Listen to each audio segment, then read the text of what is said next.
Baik, Assalamualaikum warahmatullahi wabarakatuh. Waalaikumsalam warahmatullahi wabarakatuh. A'udzubillahi minasyaitonirrajim. Bismillahirrahmanirrahim. Alhamdulillahirabbil alamin. Wassalatu wassalamu ala asrafil mursalin wa ala alihi wa ashabihi ajmain. Yang saya muliakan Bapak Kiai Haji Ahmad Khalil Ridwan, yang sama-sama kita cintai, Buya Fikri Bareno, yang memimpin acara kita ini, dan hadirin sekalian. Meskipun dengan keterbatasan ya, tidak fisik, tapi insya Allah silaturahim, pemikiran, pengalaman, ide-ide yang kita lakukan secara online ini mudah-mudahan tetap tidak berkurang manfaatnya untuk kita, untuk umat, dan untuk bangsa. Masalah yang hendak kita bicarakan ini tentu sudah sama-sama tahu semua kita ini, bahwa ekonomi itu sangat penting. Nah, cuma kan kapan kita kerjakan ini? Dakwah bilisanil hal, ini yang belum ini. Kalau dakwah bilisanil maqal udah sering kita bicarakan pentingnya. Saya rasa kita sudah sama-sama menyadari, karena udah terutama sesudah reformasi, kalau kita banding-bandingkan gitu ya, struktur penguasaan ekonomi, sumber-sumber ekonomi zaman Hindia Belanda, zaman Orde Lama, Orde Baru sampai sekarang nggak berubah. 100 pengusaha terkaya Indonesia yang muslimnya cuma belasan. Nggak berubah. Dari dulu sampai sekarang masih tetap aja.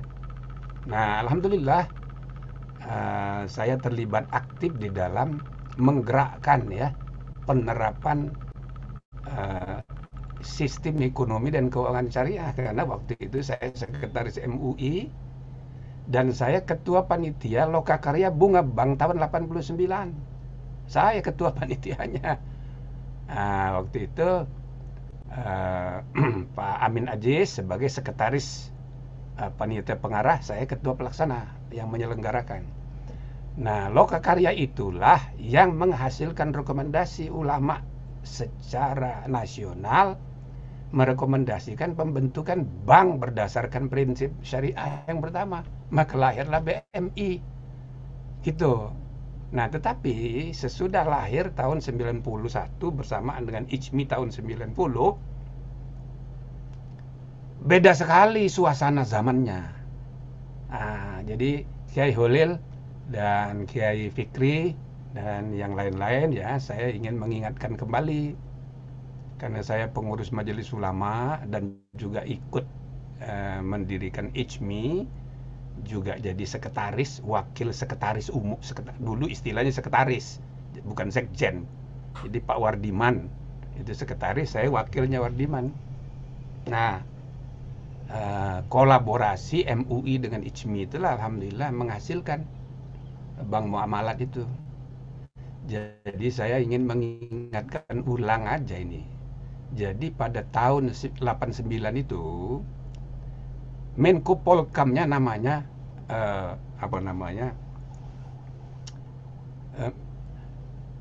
ya siapa? Sangat terkenal itu. Ya orang Batak nih. Menko perekonomiannya adalah Radius Prawiro. Gubernur BI-nya itu adalah Adrianus Moy. Menteri Keuangannya itu Romo Katolik. Itu Pak Sumarlin, YB Sumarlin. Gitu.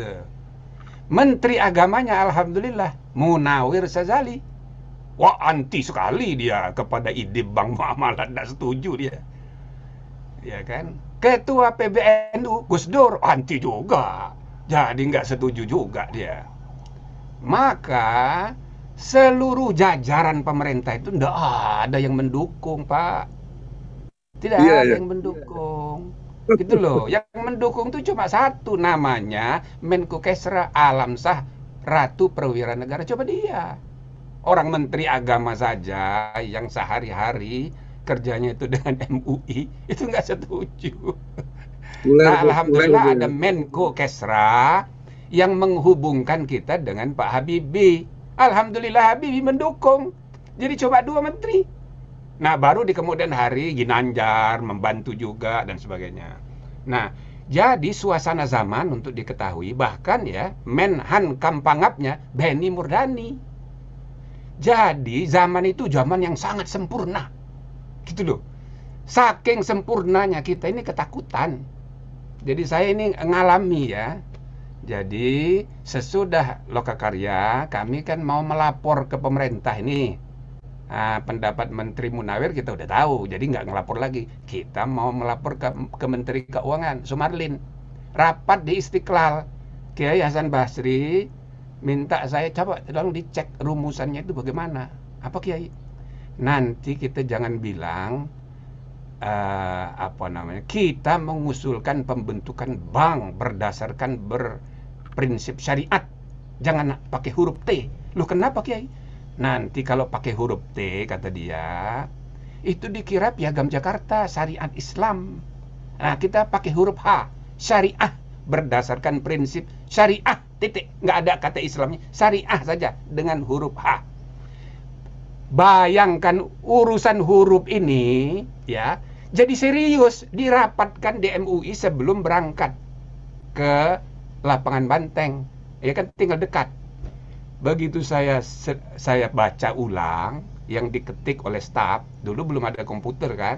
Nah, jadi masih apa mesin ketiknya elektronik, sudah mesin tapi belum komputer. Begitu saya baca, ya Allah persis yang dikhawatirkan Kiai, hurufnya huruf T. Jadi terpaksa halaman itu dicoret dulu, saya suruh diganti huruf H. Nah, saking kita ini takut suasana zaman bapak-bapak dan ibu, Bu Reni ya. Nah, jadi begitu udah diubah, maka kita ke lapangan Banteng. Sampai di lapangan Banteng, persis Kiai menerangkan lagi bahwa Lokakarya Bunga Bank mengusulkan supaya pemerintah dapat menyetujui dibentuknya bank berdasarkan prinsip syariah. Dikeraskannya huruf H itu. Nah, entah bagaimana Allah Subhanahu wa Ta'ala ngatur ini, otak manusia ini diatur. Malah yang dikomentari oleh Menteri Sumarlin tuh, yang pertama-tama ya huruf H itu. Loh, Pak Kiai kenapa pakai bahasa Arab? Dia kan orang Jawa, agamanya Katolik, Sumarlin ini kan. Nah, jadi komentar pertama dia sebelum selesai nih, dia sudah komentari, loh Kiai kenapa nggak di Indonesiakan saja syariahnya itu? Loh gimana? Ya kan kalau sudah di Indonesiakan kan syariat, sarengat, kata dia begitu. Persis yang dia bayangkan itu harus pakai huruf T, bukan huruf H. Jadi kita terkaget-kaget semua, ya. Begitu selesai turun sampai lantai bawah, Kiai dan kita semua itu tertawa terbahak-bahak gara-gara huruf T dan huruf H ini. Nah, jadi saudara-saudara ya, saya ingin menggambarkan pada tahun akhir 80-an dan awal tahun 90-an itu, suasananya itu seperti itu. Kita khawatir sekali. Tapi alhamdulillah BMI sudah berdiri, dan untuk diketahui sekarang ini sudah ada Komite Nasional Ekonomi dan Keuangan Syariah, ketuanya langsung Presiden, wakil ketuanya dan sekaligus ketua hariannya wakil Presiden, ya. Dan sekarang ini MES, Masyarakat Ekonomi Syariah, ini pengurusnya itu semua pejabat, ketua umumnya menteri, dan saya wakil ketua Dewan Pembina bersama dengan Wapres ketua Dewan Pembina. Jadi masyarakat ekonomi syariah itu pejabat semua, rebutan, bersedia semua. Dan bahkan Persatuan Sarjana Ekonomi Syariah itu Menteri Keuangan Sri Mulyani sekarang ketua umumnya. Nah, jadi dengan kata lain suasana zamannya begitu.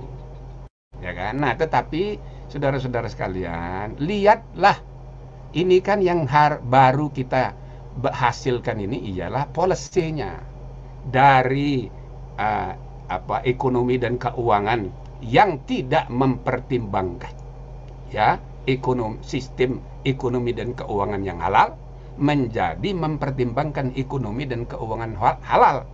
Bahkan sekarang pariwisata pun ya wisata halal, produk halal dan lain-lain sebagainya itu menjadi bahan pertimbangan semua. Tapi sampai hari ini, tahun ini, sebagaimana sering dikemukakan oleh Pak Yusuf Kalla, dari 100 pengusaha terkaya Indonesia, belasan orang yang muslimnya itu. Jadi kalau dibandingkan dengan zaman Hindia Belanda, Orde Lama, Orde Baru, masih sama. Artinya, yang kita selesaikan ini baru urusan politiknya. Baru urusan polisinya, itu pun belum sempurna lagi. Jadi baru halalan, toyibannya belum, baru halalisasi kebijakan, toyibanisasinya belum, karena belum berdampak real. Bahkan ada studi yang menggambarkan bagi nasabah belum tentu ya berhubungan dengan bank syariah ini lebih menguntungkan dibandingkan dengan bank konvensional. Karena itu kita tidak bisa mengharamkan bank konvensional, ya. Maka hasil lokakarya dulu ya menyatakan bahwa segolongan umat Islam berpendapat bahwa bunga bank itu haram. Segolongan umat Islam lainnya berpendapat bahwa bunga bank itu halal. Bagi golongan umat Islam yang berpendapat bunga bank itu halal, sudah ada bank yang melayani kebutuhannya. Tapi bagi umat Islam yang berpendapat bunga bank itu haram, belum ada bank yang melayani. Maka Lokakarya Bunga Bank, Majelis Ulama Indonesia merekomendasikan dibentuknya bank berdasarkan prinsip syariah. Begitu. Jadi kita tidak mengharamkan yang konvensional. Ya, paling tidak makruh sajalah. Itu pun tidak kita sebut, ya kan? Yang ini pun kita sebut paling nggak sunnah sajalah. Untuk diketahui di kalangan kaum muslimin pun belum sama persepsinya. Nah, saya dulu dekat dengan Pak Syafruddin karena beliau salah satu ketua YPI Al-Azhar. Saya pimpinan pemuda di Al-Azhar dan di Majelis Ulama. Jadi karena waktu Majelis Ulama di Al-Azhar kantornya, saya dalam kepanitiaan banyak itu jadi ketua panitia di situ. Nah, karena itu sambil melaporkan Lokakarya tahun 89, akhir 89 Pak Syafruddin meninggal itu. Nah, karena saya dekat dengan anaknya di Pondok Indah sana rumahnya, saya sering ke rumahnya. Salah satu yang saya berkonsultasi mengenai bunga bank ini, iya Pak Syafruddin. Pertama tokoh Masyumi, kedua adalah Presiden PDRI, ketiga pendiri Bank Indonesia. Ya tentu, dan dia ketua YPI Al-Azhar, salah satu ketua.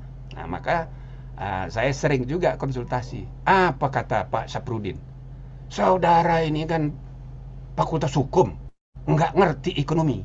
Gitu. Ini masa ada bunga bank diharamkan, itu goblok itu. Orang nggak ngerti itu yang namanya bunga bank diharamkan. Nah, tokoh Masyumi ya, pendiri BI aja begini, saya diam aja. Tapi ya kita jalan terus supaya ekonomi syariah ini diperkenalkan. Nah, alhamdulillah saudara-saudara, gambarannya selama 30 tahun ini udah urusan politiknya udah selesai. Tinggal konkretnya bagaimana. Inilah sebabnya saya selalu menganjurkan supaya gerakan entrepreneurship ini perlu kita gerakkan. Mulai dari masjid, gitu loh. Mulai dari masjid. Sebagaimana tadi sudah diuraikan, sejarah masa lalu dan masa depan itu menunjukkan ekonomi itu penentu politik. Politik itu ya hanya disetir. Apalagi zaman sekarang. Negara-negara yang menerapkan sistem demokrasi liberal, ya kan? Itu makin mahal yang namanya politik itu. Semuanya membutuhkan biaya, dan biayanya itulah ekonomi. Siapa yang menguasai ekonomi, dia yang menguasai politik. Nah, trennya apalagi sesudah Donald Trump terpilih. Untuk diketahui, mulai tahun 80-an ya, itu ada undang-undang di Amerika lah. Itu undang-undang larangan konflik kepentingan. Jadi kalau pejabat mau punya bisnis boleh, tapi dia harus laporkan ke Blind Trust Management, dan saham yang dia miliki itu harus dikelola oleh Blind Trust Management. Nggak boleh diurus sendiri. Ya, supaya jangan ada konflik kepentingan antara jabatan politik, jabatan publik dengan penguasaan dia, pengambilan keputusan di perusahaan. Begitu juga kalau orang bisnis mau main politik, silahkan. Tapi begitu menduduki jabatan politik, maka bukan cuma tidak boleh jadi pengurus perusahaan, komisaris, direksi nggak boleh. Bahkan sahamnya harus diserahkan ke blind trust. Blind trust itu maksudnya amanat buta. Nah, blind trust. Jadi pokoknya manajemennya profesional, ya, dia yang mengelola. Nggak boleh diurus oleh pemiliknya yang sudah menduduki jabatan publik. Nah, itu undang-undang berlaku di Amerika sampai terakhir bagus hasilnya. Tetapi begitu Donald Trump terpilih jadi presiden, ternyata untuk presiden nggak berlaku. Maka sesudah Donald Trump terpilih jadi presiden itu, konflik kepentingan bisnis dan politik merajalela di seluruh Amerika. Anaknya, mantunya berkantor di White House, ya kan, tiap hari. Dan Donald Trump itu adalah seorang konglomerat besar, bisnisnya seluruh dunia. Campur aduklah antara politik dan ekonomi. Maka mulai sejak itu seluruh dunia terpengaruh, termasuk apalagi di Indonesia. Campur aduk, mana politik dan mana bisnis. Sekarang ini pejabat hampir separuh, 50% pejabat sekarang adalah pengusaha. Jadi saudara-saudara, inilah yang disebut new form of totalitarianism. Suatu hari akan timbul masalah ini. Jadi yang disebut oleh banyak ahli sebagai new form of inverted totalitarianism, seperti dibandingkan dengan Hitler. Hitler dulu penguasa publik, tapi dia mengangkangi segala urusan pribadi rakyatnya. Dia tahu semua. Tapi sekarang terbalik. Penguasa privat, orang bisnis, mengangkangi segala urusan publik. Segala urusan-urusan politik kenegaraan dikuasai oleh penguasa privat. Ini sedang terjadi di seluruh dunia, apalagi di Indonesia. Nah, maka tidak bisa tidak, saudara-saudara, harus dipandang serius kali ini. Ya, kalau tidak fardu ain untuk bisnis, fardu kifayah. Tapi kifayah yang sungguh-sungguh ini. Nah, maka dalam praktek harus kita berubah. Sekarang ini pembicaraan mengenai politik itu jauh lebih menarik. Setiap ada kumpulan 5 orang, 3 orang, 5 orang, 10 orang yang diomongin politik tiap hari. Politik kekuasaan. Gitu loh. 95% perhatian umat manusia politik kekuasaan. Gitu. Dan ini yang juga menjelaskan dalam sejarah Indonesia. Pada tahun 1905, gerakan pertama yang dibuat, gerakan nasional itu Syarikat Dagang Islam tahun 1905. Nah, tapi lihat, ini kan zaman Hudi. Tahun 1912 organisasi SD ini diubah menjadi Syarikat Islam, menjadi gerakan politik. Pertanyaannya, kenapa ya kok diubah? Kenapa nggak bikin baru aja? Syarikat dagang tetap, tapi Syarikat Islam yang partai, bikin baru. Jawabannya adalah karena nafsu di bidang politik itu jauh lebih menarik gitu loh. Nah, padahal sejarah kebangkitan nasional itu mulai dari Syarikat Dagang Islam. Untuk saudara ketahui, anggaran dasar Syarikat Dagang Islam itu sudah saya baca di Leiden. Itu bahasanya bahasa Melayu. Nah, risalah rapatnya bahasa Melayu, semua itu. Tapi kalau tahun 1908, Budi Utomo, anggaran dasarnya bahasa Belanda. risalahnya itu campur aduk bahasa Jawa dan bahasa Belanda. Tidak ada bahasa Melayunya. Maka coba bandingkan mana yang kebangkitan nasional. Yang 05 atau yang 08. Yang benar tuh 05. Karena kata syarikat dagang Islam, kata Islam di situ kata Profesor Taufik Abdullah, beda dengan sesudah merdeka. Kata Islam di situ maknanya itu pribumi, lawan dari asing. Jadi syarikat dagang Islam itu syarikat dagang pribumi. Cuma sejarah ditafsir oleh yang berkuasa. Sesudah tahun 45, sesudah perdebatan mengenai Piagam Jakarta, apalagi di Konstituante, maka jadilah gara-gara kata Islam dalam syarikat dagang, nggak disebut sebagai kebangkitan nasional. Yang kebangkitan nasional itu yang 08. Nah, maka soal istilah ini jadi serius, jadi penting.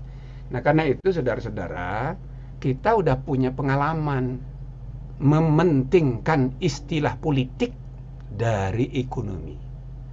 Ya kan? Ya bisa dipertimbangkan juga. Misalnya pengajian politik, apa enggak dibikin baru pengajian ekonomi. Kalau pengajian politik di mana-mana, nggak usah pakai istilah. Tiap hari kita ini bertiga kumpul politik yang diperbincangkan. Nah, ekonomi kurang, apalagi actionnya. Nah, jadi saudara-saudara sekalian, kalau belajar sekali lagi dari sejarah sebagaimana tadi sudah diungkapkan Buya Fikri, Kiai Khalil, Rasulullah itu adalah businessman. Siti Khadijah business woman. Jadi Siti Khadijah dan Rasulullah itu business family. Yang bisnis itu bagi mereka adalah ya sarana dakwah. Sehingga di akhir hayatnya ya miskin, nggak punya apa-apa. Bahkan yang diminta jadi kain kafan untuk kepada Fatimah, permintaan Siti Khadijah, yaitu syalnya Rasulullah itu. Ya, enggak perlu beli khusus gitu. Jadi memang hidup seadanya. Tapi ini berdua ini bisnis family. Dan dengan bisnis family juga lah tokoh-tokoh seperti Sayyidina Utsman dan lain-lain sebagainya. Dakwah Islam berhasil 23 tahun. Dan perkembangan Islam ke Eropa Tengah, ke Eropa Timur, yang paling mencolok ialah Afrika. Afrika itu the only continent of Islam. Sampai abad ke-19 baru 50-50 dengan Kristen. Sebelumnya itu the continent of Islam. Karena keberhasilan dakwah bangsa Arab kolaborasi dengan bangsa Swahili. Bangsa Swahili itu kayak orang Padang. Dia itu orang Afrika hitam yang bergerak di bidang bisnis. Dua inilah yang mengislamkan tanah Afrika. Begitu juga di Asia Selatan. Asia Selatan di Mogul itu bisnis semua. Dakwah yang datang ke Asia Tenggara bisnis juga. Jadi bahwa karakternya kemudian ditopang oleh politik itu belakangan. Tapi mulai dengan bisnis ini. Itulah karakter perkembangan dakwah Islam sehingga cepat sekali. Ya, tentu agak berbeda ya dengan bagaimana bangsa Barat menjajah Timur, bagaimana bangsa Barat menjajah Amerika. Jadi pada tahun 1602 Inggris itu ngirim London Company, Plymouth Company ke Virginia Utara dan Selatan. Ya. Jadi yang ditonjolkan itu adalah BUMN, Plymouth Company dan London Company. Tapi waktu dikirim pakai kapal itu dikawal oleh angkatan laut karena waktu itu banyak perompak. Jadi resmi dikirim oleh negara menguasai Amerika mulai 1602. Tapi di Indonesia VOC itu BUMN juga. Itu lebih dulu 2 tahun, 1600 tiba di Banten. Juga dikawal angkatan laut Belanda. Jadi saudara, bisnis itu adalah cover up, front office-nya, tapi di belakang itu politik. Jadi bisnis yang ditonjolkan. Beda dengan Islam tadi, bisnis itu sarana dakwah. Nah, kalau ini sarana penjajahan, gitu.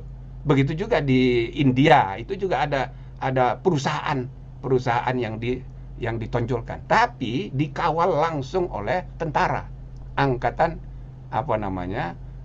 angkatan laut. Nah, bisnis ke luar negeri ini jadi sarana dakwah juga. Dan ini juga ditiru oleh China sekarang.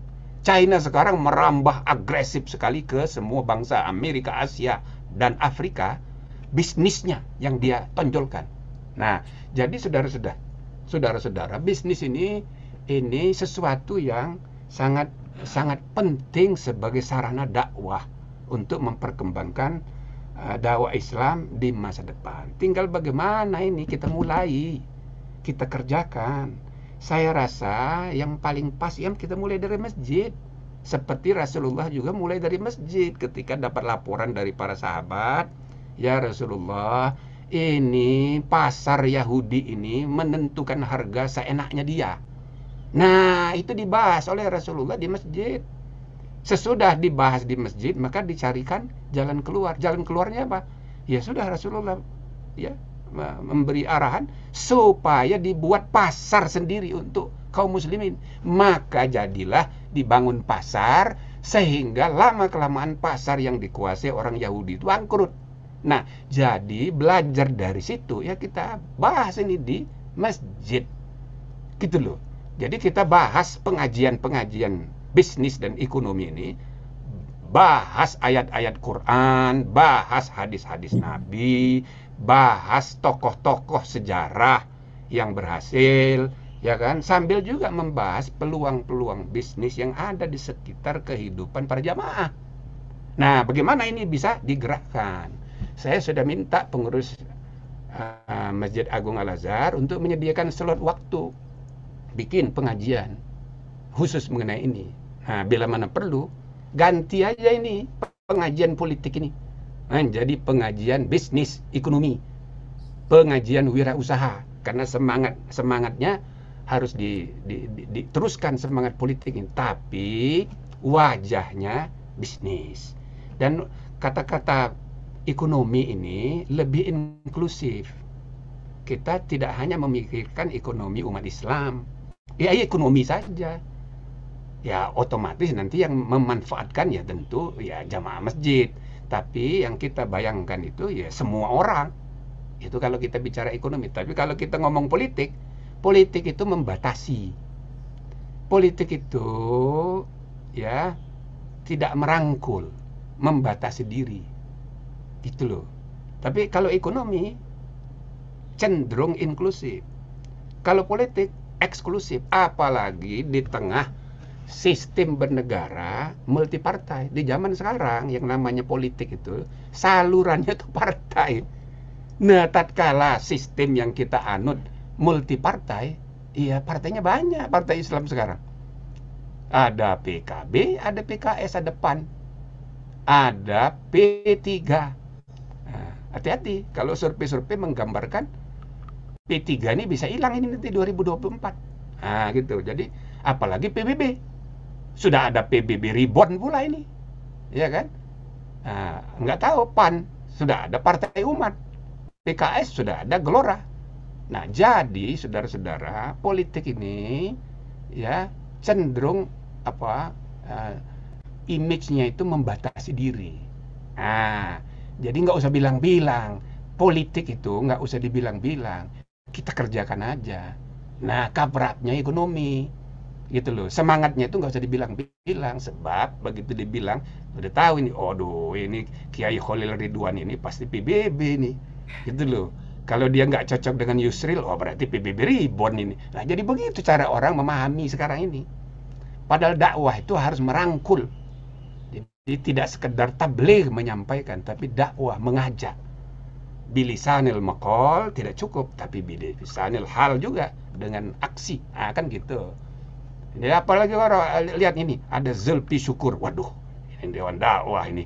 PBB pasti dia. Nah, kan gitu. Cara orang memandang itu sekarang itu. Nah, padahal jamaah Masjid Agung Al-Azhar ini ada survei 60% adalah jamaah itu ya yang tidak ada afiliasi dengan ormas Islam. Ya orang Islam saja. Ya NU, ya Muhammadiyah, yang enggak, pokoknya dia orang Islam saja. Nah, yang begini-begini ini kan tidak tidak bisa dirangkul dengan kata pengajian politik. Nah, gitu loh. Nah, kalau bisa dipertimbangkan, kalau tidak bisa diubah, ya bikin satu lagi, pengajian bisnis ekonomi. Karena ini penting sekali. Jikalau ini berhasil, insya Allah dia jadi pelopor, mendorong masjid-masjid lain juga membuat hal yang sama. Kalau 800.000 masjid, hampir 1 juta masjid di seluruh tanah air ini, jamaahnya itu sambil berzikir, sambil sholat, kemudian ada khutbah, mendengarkan khutbah, memperbincangkan dengan semangat dakwah peluang bisnis di sekitarnya, maka insya Allah saudara-saudara akan ada perubahan. Itu loh.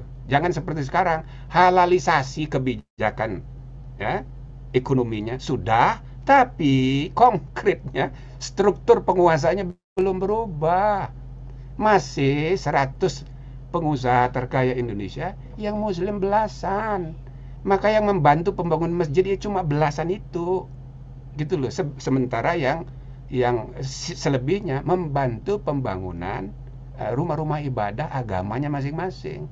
Apalagi orang kayak misalnya James Riyadi, Masya Allah aktif sekali di dalam dakwahnya. Sehingga bapaknya pernah ngeluh sama saya karena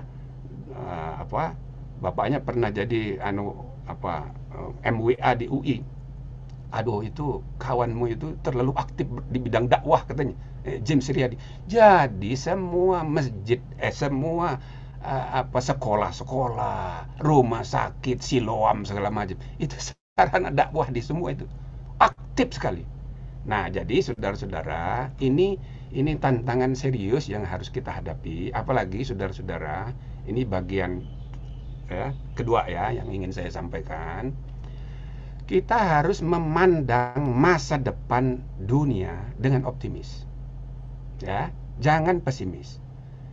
Jadi ada sekarang ini puncak dari krisis dunia Islam sekarang ini. Jadi kita memasuki abad ke-21 ini dengan krisis. Apa yang disebut oleh Macron ada benarnya. Dunia Islam sedang krisis. Apa itu krisis? Ya krisis yang menghasilkan Islamofobia. Ya Allah, yang namanya Islamofobia ini belum pernah terjadi dalam sejarah kecuali sekarang. Mungkin ini bisa dibandingkan dengan dulu sesudah era perang salib, di mana kaum muslim dikejar-kejar sampai orang Spanyol tiba di Filipina menyebut orang muslim di selatan itu sebagai bangsa Moro. Nah, itu karena istilah Moors itu cara mereka merendahkan ya. Saracen, istilah Saracen, Moro itu kan cara merendahkan. Tapi itu beda dengan keadaan sekarang. Sekarang ini lebih masif Islamofobia itu. Semua pejabat di Eropa itu, Perdana Menteri, Kepala Negara, Presiden, sudah mengeluarkan statement yang sangat tidak berpihak kepada, yang sangat melindungi Islamofobia. Dan itu dianggap bukan pelanggaran HAM. Nah, gitu. Apalagi sesudah Donald Trump jadi presiden. Waduh, jadi di seluruh dunia ini, apakah cuma di Barat? Enggak, di India juga begitu. Jadi di Kerala, di mana-mana, India itu terakhir undang-undang kewarganegaraannya sangat diskriminatif pada orang Islam. Di lingkungan umat Buddhis di Myanmar, kan tahu sama itu yang namanya orang Myanmar, itu dikuyo-kuyo itu. Jadi dunia Islam sekarang sedang merana di seluruh dunia. Apa sebab? Sebabnya salah satunya karena perilaku orang Islam sendiri. Nah, maka kita harus komunikasi keluar, harus bagaimana ini mempraktekkan prinsip rahmatan lil alamin. Tidak usah dengan cara pandang lain, misalnya Islam Nusantara. No, Islam Nusantara itu cuma reaktif terhadap gejala transnasionalisme. Neo-transnasionalisme di mana-mana, gerakan khilafah dan sebagainya, dilawan oleh nasionalisme keagamaan, namanya Islam Nusantara. Ini gejala reaksi sementara. Yang benar itu adalah Islam rahmatan lil alamin. Itulah dari Quran. Jadi Bapak Ibu, saudara-saudara, kita harus memperbaiki cara bersikap, ya kan? Kita harus evaluasi, terus terang aja. Nah, terakhir ada lagi hasil indeks Islamic City Index terakhir, baru tahun lalu. Masih menggambarkan semua negeri dan kota-kota yang penduduknya mayoritas Muslim tidak mendapatkan indeks Islamic City yang tinggi. Jadi, tidak mencerminkan nilai-nilai Islam masyarakat Jakarta, masyarakat Kairo. Tapi yang justru mencerminkan nilai-nilai Islam itu New Zealand, negara-negara Skandinavia. Jadi konfirmasi dari indeks yang lalu, ya 5 tahun yang lalu. Jadi saudara-saudara, perilaku keislaman kita itu belum tercermin dalam praktek nyata. Nah, jadi itu masalah. Yang kedua soal kualitas. Kalau kuantitas, kita harus bersyukur. Tadi saya bilang, apa sebab orang Barat itu pada takut sama Islam? Ya, ada 2 sebabnya. Satu, karena gelombang radikalisme, terorisme yang selalu dikait-kaitkan dengan Islam. Padahal ini kan soal ketidakadilan, ya kan? Palestina aja sudah hampir sudah 1 abad nggak selesai-selesai. Jadi orang Barat itu berpihak, tidak adil, gitu loh. Nah, jadi ketidakadilan inilah yang menimbulkan reaksi keras, termasuk dihancurkannya Irak, dihancurkannya Libya, Suriah, ya kan? Nah, jadi mereka tidak mau mengaku ini. Pokoknya yang salah orang Islam. Oke. Tapi ada faktor kedua yang menambah masalah. Ialah jumlah umat Islam meningkatnya cepat sekali. Makin dibenci Islam ini, makin mereka pelajari. Makin banyak yang masuk Islam. Jadi angka murtadin dan angka masuk Islam itu jauh lebih banyak yang masuk Islam, dan yang masuk Islam ini karena kesadaran. Kalau yang murtad karena politik atau karena ekonomi, karena miskin. Seperti di Nigeria. Nah, Nigeria itu sekarang sudah menyusul lagi umat Islamnya. Tapi rata-rata orang masuk keluar dari Islam itu karena kemiskinan atau karena Boko Haram, karena ketakutan dengan tindakan-tindakan teror. Nah, jadi ini jumlah umat Islam sekarang ini meningkat. Nah, menurut PEW Riset, yang paling menentukan jumlahnya meningkat ini ialah kelahiran. Jumlah kelahiran 3, di atas semua pemeluk agama yang lain. Jadi pada tahun paling telat 2070 nanti, jumlah umat Islam itu menduduki jumlah terbanyak dibandingkan dengan Katolik, Protestan, dan Ortodoks dijadikan satu, dikalahkan oleh jumlah umat Islam. Dan rata-rata umurnya muda-muda. Jadi 50 tahun ke depan umurnya itu 50-an. Sedangkan umat yang lain itu tua-tua. Maka saudara-saudara, ini gelombang yang paling menakutkan. Lebih-lebih misalnya makin banyak gereja kosong. 500 gereja di kota London saja berubah jadi masjid.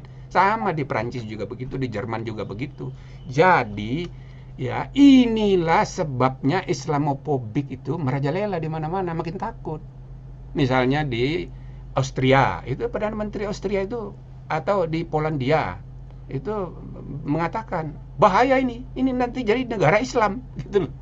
Nah, konyolnya ini salah satu anggota parlemen pertama terpilih di Belgia, orang Islam pertama terpilih di Belgia, orang Islam. Ditanya oleh wartawan, apa ini cita-citanya, apa yang mau diperjuangkan? Ngomongnya sembarangan pula, kita akan menegakkan syariat Islam, padahal baru sendirian. Aduh, ini yang namanya orang Islam ini, ya begitu. Padahal baru sendirian. Ditanya wartawan, apa yang saudara mau cita? Itu, kita akan menegakkan syariat Islam. Nah, jadi ini satu fakta, tetapi kita harus optimis bahwa nanti akhir abad ini Islam itu akan menempati posisi paling banyak di dunia. Tapi ingat, ini kuantitas. Maka tanggung jawab kita ini, pertama, pahami bahwa kuantitas manusia Muslim akan menjadi nomor 1 di dunia. Kedua, kuantitas sumber kekayaan sumber daya alam. Alhamdulillah, mulai dari Maroko sampai Merauke, Semua negeri-negeri ini kaya sumber daya alam. Tapi ini kuantitas, belum berkualitas. Sama seperti kuantitas manusia. Nomor 1 jumlahnya, muda-muda, tapi penguasaan di bidang iptek masih belum di atas rata-rata. Dikuasai bangsa barat, bangsa timur, berkebudayaan kuning, China, Jepang, Korea. Itu jauh lebih unggul. Jadi di survei-survei, ya, di penulis-penulis ilmiah, di jurnal-jurnal ilmiah, ya, garis ilmu keras seperti mikrobiologi, mengenai nuklir, metalurgi, dan lain-lain sebagainya. Itu jumlah penulis muslim itu tidak sampai 3%. Padahal jumlah penduduk muslimnya akan menjadi 30%. Nah, itu artinya penguasaan kita untuk iptek masih jauh. Kuantitas manusia belum berbanding lurus dengan kualitas dan integritas perilakunya.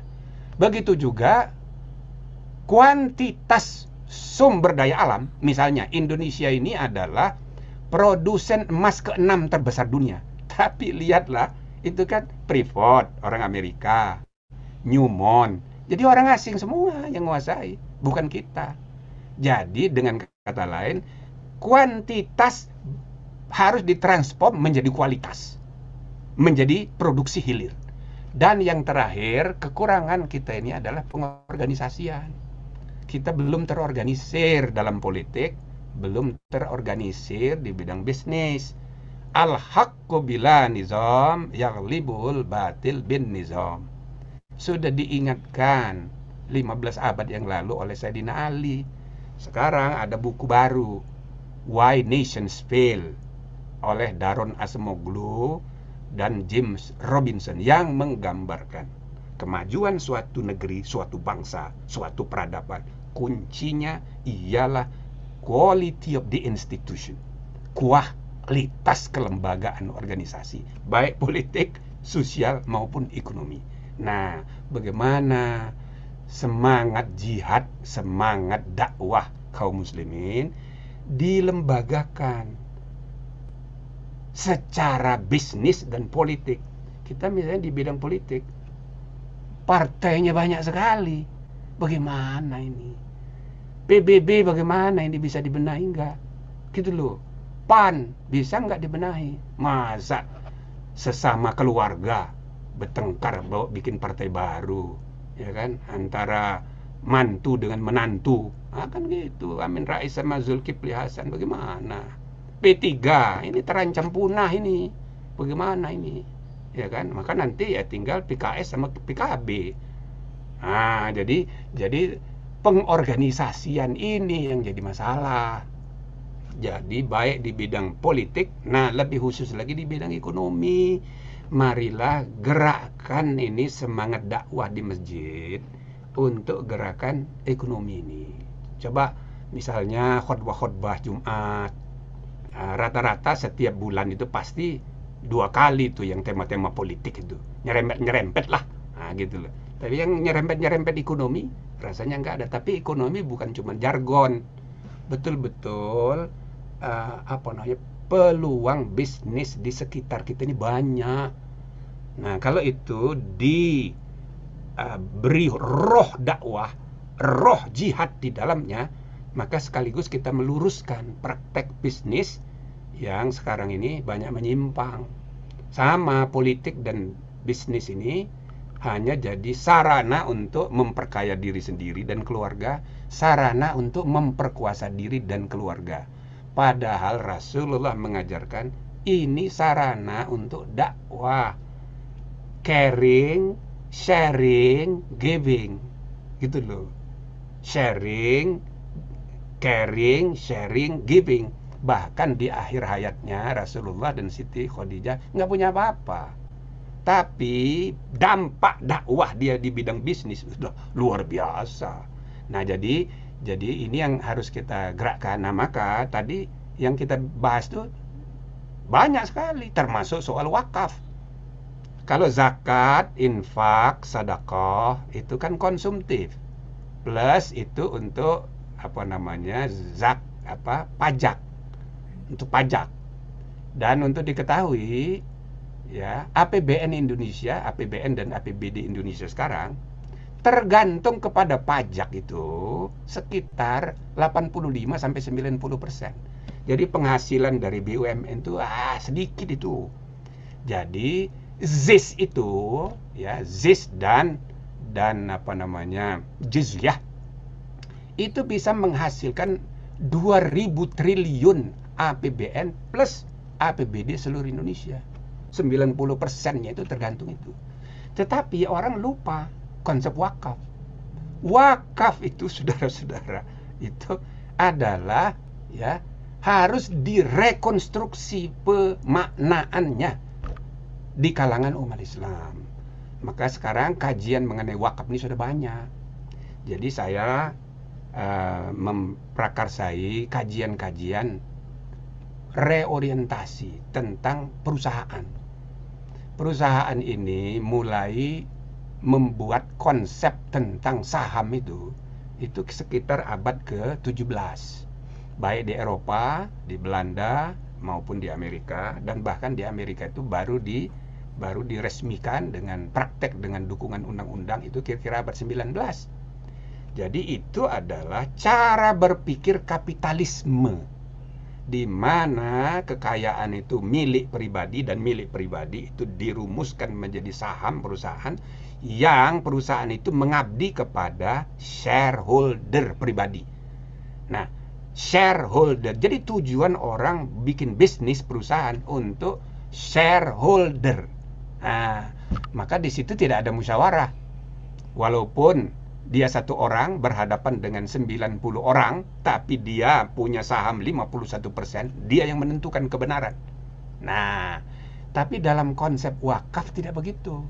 Wakaf itu ditujukan untuk mauquf alaih, stakeholder, bukan shareholder. Shareholder, nanti kita bicarakan lebih khusus saja ya. Saya ingin menggambarkan bahwa konsepsi wakaf itu adalah konsep ekonomi yang jauh lebih dari sekedar urusan tanah. Tidak. Jadi konsep wakaf itu konsep bisnis yang lebih orientasi kepada masyarakat. Dia bertujuan memberi manfaat kepada mauquf alaih, bukan the shareholder, tapi the stakeholder. Nah, jadi kalau PT itu dibangun dengan konsepsi wakaf, sekarang orang boleh membuat saham wakaf saham, atau bukan wakaf sahamnya yang diberikan kepada perusahaan, tetapi manfaat sahamnya tetap punya dia, tapi mewakafkan manfaat dari wakaf, manfaat dari saham, itu juga boleh. Maka konsepsi wakaf itu bisa dipakai untuk memperbaiki sistem kapitalisme terorganisir yang memenjara umat manusia sampai sekarang. Nah, jadi ini yang saya mau perkenal. Tapi biarlah ini jadi materi pengajian di masjid. Maka saya anjurkan dengan pilihan itu tadi, apakah ini ya, pengajian politik ini boleh kita ubah aja temanya. Oh, udah ini pengajian bisnis, pengajian ekonomi, kalau nggak mau terlalu teknis gitu ya, pengajian ekonomi. Ya kan? Tapi yang diundang itu ya pengusaha-pengusaha sukses. Lalu apalagi referensinya itu Quran dan hadis, tapi yang di bidang ini gitu. Untuk mengalihkan pembicaraan kita. Atau kalau ini tidak bisa lagi karena urusan sejarah, ya nafsu kita di bidang politik ini memang 95% susah ini mengubahnya. Oke lah, tapi bikin satu lagi pengajian yang beda dari ini. Saya kira ini aja, ya mudah-mudahan ada manfaatnya ya, tukar pikiran di antara kita. Terima kasih. Assalamualaikum warahmatullahi wabarakatuh. Warahmatullahi wabarakatuh.